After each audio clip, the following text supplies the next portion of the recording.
வசனத்தை கேட்கிறாங்க, ஆனா கேட்டதை செய்யறாங்களா? கேட்டதை செய்யறாங்களா? அங்கதான் குறை இருக்குது. அங்கதான் குறை இருக்குது. அங்கதான் நீ ஆசீர்வாதத்திற்கு நீ தடையா போற. உனக்கு ஒரு உத்தரவாதம் கிடைக்காம போகிறதுக்கு காரணம் என்ன? கேட்கிற ஆனா செய்ய மாட்டேன். ஆண்டவர் சொல்றாரு, என் சத்தத்தை கேட்டு நான் உங்களுக்கு கற்பித்தபடியெல்லாம்.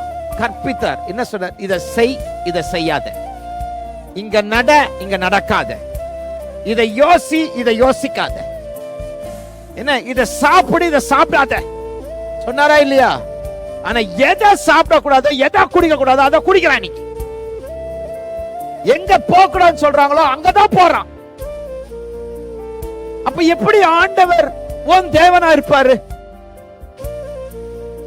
இல்ல, நீ ஒரு கேள்வி கேட்க இல்ல மனசுல இருக்கு. அப்ப எப்படி உன் கஷ்டம் மாறும்? எப்படி உன் தேவை சந்திக்கப்படும்? இந்த வானத்தையும் பூமியை உண்டாக்கின கர்த்தர் எப்படி உனக்கு ஆண்டவரா இருப்பாரு? இந்த சர்வ வல்லமை உள்ள தேவன் எப்படி உனக்கு எல்லா காரியம் செய்வாரு? எப்படியா செய்வாரு? ஆண்டவர் வசனத்தின்படி நான் சொல்லி தரேன்.